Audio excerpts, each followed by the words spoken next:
Hello everyone and welcome back to my channel. So this video is another what I eat in a day, and Monday to Friday I'm in the office. So it will also include some meal prep for my lunch, and then we'll make dinner together. But before we can get to that, it's time for breakfast, and I have to say this might be the meal that I'm the most excited for today because I just made these English muffins at the weekend and they are so good. I had previously never really been a bread maker at all, or a baker most of the time, and these are so easy. This video will be about like quite healthy meals to bounce back from all those delicious holiday treats, but I don't cut out carbs totally. I just tend to lower the amount of carbs that I eat and try and eat some more protein and veggies, and I find that I actually do get less carb cravings, you know, cravings for pasta, which is my favorite food, and things like that, if I do allow myself to have some for breakfast. So these English muffins really fit the bill. They're actually half spelt and half white, and I toast them. I keep them in the fridge for the week, and my recipe makes 8, which is the perfect amount. And so I'm just gonna split one open and toast it, and then on one half I'm gonna have my raspberry chia seed jam. I'll include my notes for how to make this down below, but it's so easy. It's basically chia seeds, frozen raspberries that are thawed, so a lot of the juice comes out and is essentially soaked up by the chia seeds, and then you can sweeten it with anything you like. I use maple syrup because I'm Canadian.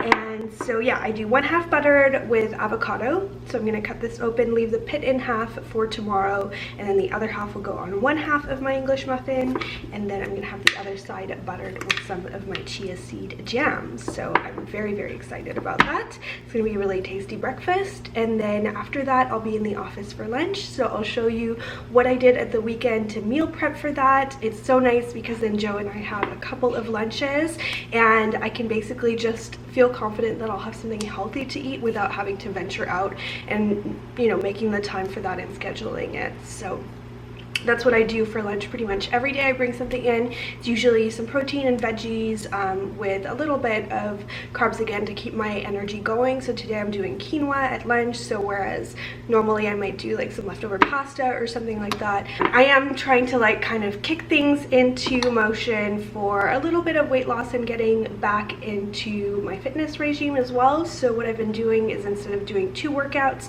I've been doing 3. So today I'm going to be doing some cardio and body weights. It's like a circuits workout after work, and then on Wednesday and Thursday I'm going to be doing bar, which I've just gotten into a few days ago and had my first class, and it was so good. I'm already having my coffee now. It's just an espresso with hot water, a bit of half and half. So let's get to making breakfast, and I'll show you what it looks like when my homemade English muffin is all toasted up and ready to be devoured before work. So here are my 2 halves. I do really like them toasted, except when they first come out of the pan when you make them, they're delicious if you just like split one open. So they're such a treat overall. I have to say I was a little bit daunted the first time before I made them, and then I started to introduce some spelt flour. So the first time they were fully white flour, and now they're half and half, and I think I might even like them better with the half and half. There's just a nice nuttiness to the spelt, but it's not as strong as whole wheat. So I like quite a lot of butter on my toast. What can I say? I'm not French. Just what is tasty to me. And then I do this delicious jam, just spooned on generously onto half, like that. I don't like it too mashed up, just like that. A little bit of pepper and a little bit of this kind of like coarse Maldon salt. All right, so try not to get any of my avocado onto my new little blazer.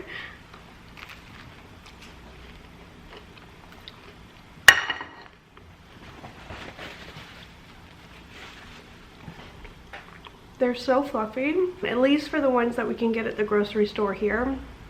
There's no comparison with the homemade ones. They're like crunchy on the outside, fluffy on the inside. They're super healthy in terms of the ingredients. They don't have preservatives, of course. And yeah, I used half spelt flour. It's got like an egg in it, and it's yeasted, so it just like rises and doesn't need a lot of kneading. Still, let me show you how I made them, because I think you need to try them at home too.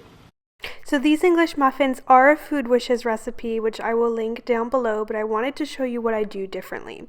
So you just activate your yeast, and then in his recipe, Chef John uses only the egg white, but because I'm using spelt flour, I think the richness of the egg yolk is really nice, plus I have no other use for it, so I just add the whole thing and it works out perfectly.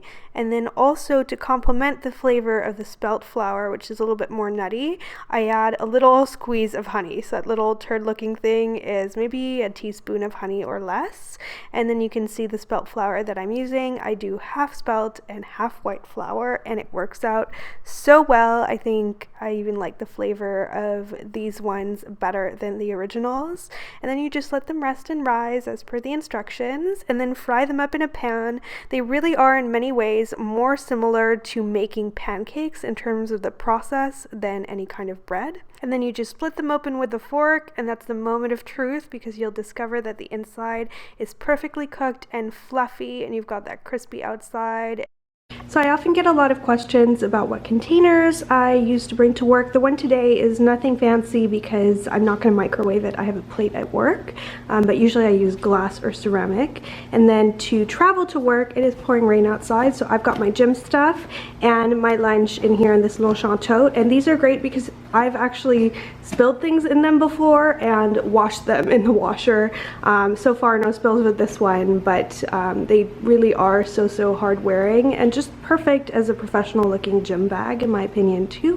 For my lunch meal prep, I made some chicken for dinner the night before, so that's what I'll be having for lunch. It's such an easy recipe. It's just an oven bake with orange, honey, and soy sauce. So you just squeeze 2 oranges over the chicken, 2 tablespoons of soy sauce, and 2 tablespoons of honey.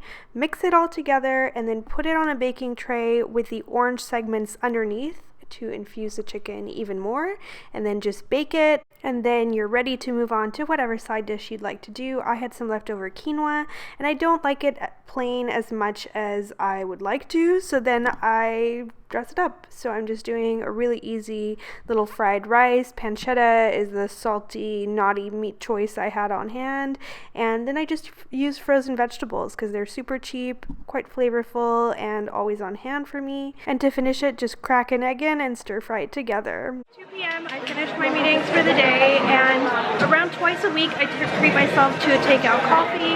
My standard order is always a flat white, but if I'm trying to be, you know, a little bit leaner with what my intake is for the day, then I'll usually just get a drip coffee. And the Nordstrom one is actually really good. It's the medium roast, and I'm just going to add a little bit of cream and a little bit of milk. I prefer half and half. And yeah, it just seems to work really well for me. I also like to do a little dash of cinnamon as well. So I'm just going to go and do that, and I'll show you what it looks like.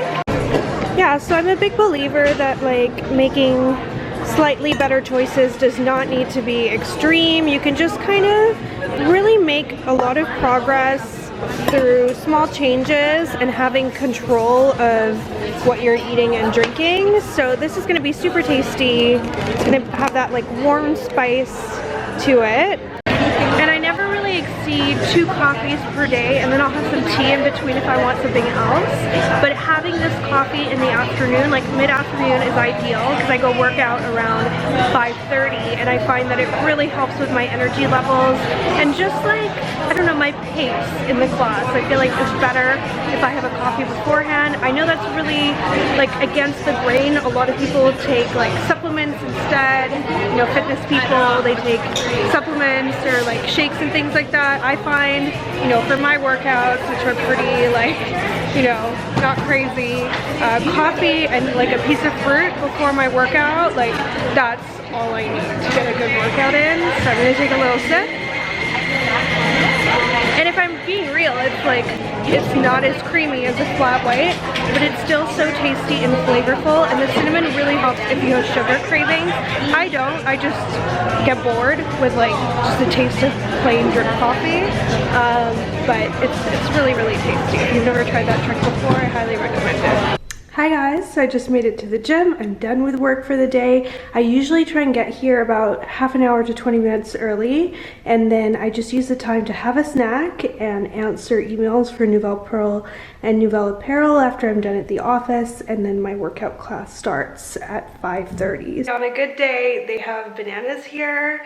Today, however, not such a good day because all they had was apples. And fun fact about me, apples are my least favorite fruit, but I like all fruits, and this will definitely keep me going throughout the workout and, you know, so that I'll be okay energy level wise until dinner, because usually by the time I'm done with the gym and we can get home, it's pretty much impossible to get dinner on the table until around 8. So although I'm not actually eating her for dinner, I thought I would give you guys a glimpse of beautiful BB because she's growing so fast. Your daddy just fed you, so I'm just gonna show you your food. And here's her setup. So she's been moved into the second bedroom, and this is its permanent spot now with her food and water. For this dinner recipe, you will need a lot of stuff if you want to make as big of a batch as I am, because I always try and have leftovers. So I basically cook for like 4 to 6 people when it's just the 2 of us. Aw, BB, you want to come say hi? I'm getting a surprise cat visit. Yeah, so I've got just under a kilo of meat here. You can use any ground meat that you want. I'm using half lamb, half turkey. You get a lot of flavor from the lamb, but if you're not into lamb, then just use something else, that's fine. It's also really good with beef. And then what you do is you season your meat with spices. So you're gonna want salt and pepper, obviously. Then I've got caraway seed. This gives it like a nice, almost like sausagey kind of flavor. And then you need cayenne, you need pumpkin pie spice, which sounds really weird. I know it's like a dessert thing, isn't it, like traditionally, but really what it is cinnamon, cloves, and ground ginger, all of which are actually like traditionally in a lot of Middle Eastern recipe. This recipe is not authentic or trying to be by any means, it's just what I like. So you're gonna want some warm spices, I think, to just kind of give it that nice flavor. So then for the other ingredients, you will need an egg, and you're just gonna crack that right into the meat mixture, and you'll get that mixed up in a bit. And then in a food processor or other chopping device, you're gonna need to chop up your onion and herbs really fine. So you could do this with a knife, but I don't have that kind of patience. I'm a big food processor fan. I'll show you the one that we actually just recently got and I'm really loving. And yeah, everything needs to be super fine. So the onion, like a good sized onion for this amount of meat, adds so much moisture and flavor. And then you want a lot of herbs to give it flavor. It's healthy as well. So I'm gonna use all of this mint, and then probably half of the coriander / cilantro, depending on where you're from, and half of my slightly wilted and sad looking parsley. The processor is from KitchenAid, and I'm still getting to know it actually, but it works so well in terms of how much I can do with it. It's a medium size, so it's not one of those really big chunky ones, but if you've watched my previous like cooking videos, you will know that it's quite a bit bigger than my previous one, which was like a teeny tiny little chopper. All right, so I'm gonna put this on low, and then I'm gonna shred my pieces of yam.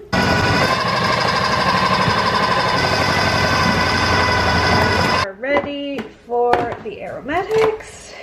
I'm just going to do this one on high, and I've switched out the blade for the big chunky one. That's just going to pulverize everything. Alright, so that's what the herb and onion mixture looks like when it's nice and finely pulverized into basically like a puree. And I've added all of my spices and a generous amount of salt. I don't like my food very salty at all. One of the reasons why I love making things at home rather than eating out, but you still do need a good amount of it just because of the amount of meat that you are trying to season, and you don't want them to be under seasoned. So once they are all shaped, this is what they should look like. They have a beautiful bright green color, and just a little tip as well that I forgot to mention, you can use the stems of the parsley and the coriander in these. It actually is where a lot of the flavor is for those herbs. Yum! These smell amazing. Here's where we're at.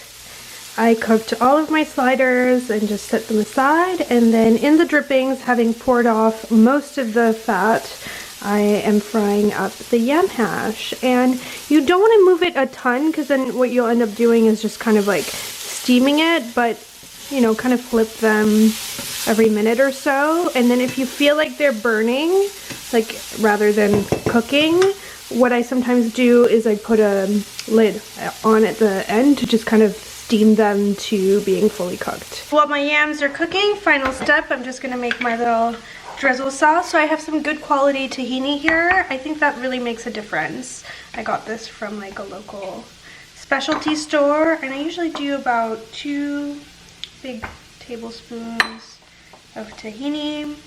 And usually the juice of 1 lemon is perfect, but if your lemon is not very juicy, you might need a little bit more than that. So here is my dinner plate and the magic drizzle sauce. I did add a little drizzle of water once I got to my acidity that I wanted, because I wanted to be able to do this, and otherwise it was too thick. I was right on the dot as well, guys. It's exactly like 8 p.m. right now, which is not bad given that I did some meal prep as well. So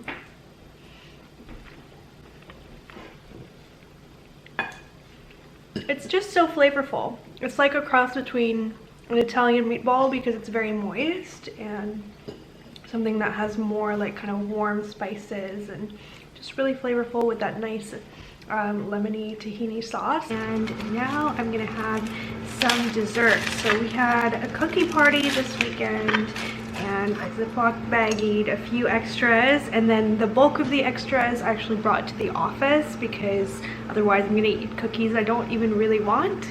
But right here I've got a soft chewy ginger cookie and a chocolate chip cookie, and I like to bake them up like kind of smaller so then I can have a bunch of different ones. And I have a cup of green tea. I don't normally eat dessert at all, so it's a really odd thing in a way to be inserting into like a healthy eating video, but you know, sometimes you just need a little sweet treat, so that's what I'm gonna have. And these chocolate chip cookies are actually paleo, so they're flourless, they're made with almond flour, and the recipe is from Laura Vitale. And then these ginger cookies are my own recipe, and I have a video on making them that's super old, but it's really cute with my mom. So I'm gonna eat both of these with my cup of green tea, which I have almost every night. I have either chamomile or green tea, and I sip that while I'm making orders, which is what I'm going to be doing tonight. I'm not going to be able to do a ton just because of the time, but I'm going to wash my hair, get into the pajamas, and then make a couple of orders. I do have some time this weekend, and just to let you guys know in case you're interested, I do have 10% off still on Nouvelle Apparel scarves. It's the very, very end of my stock for my collection for the holidays and the fall. So I've got some Emerald Isles, and at the time of filming, I've got 2 Hawaiian orchids left. Those may have sold out though by the time this video goes up. And then with Valentine's Day looming, I thought I would insert a little surprise as well, excuse the dishwasher noises, and do a little discount code for Nouvelle Pearl. So I'm going to include the code KISS10 for 10% off of any Nouvelle Pearl order. You just enter it at checkout, and that will be in the info bar down below, along with recipes and info for everything else that I've mentioned in this video. I'm going to eat my cookie now. These are so good, both of them real winners. Thank you so much for watching, and I will see you in my next video. Bye!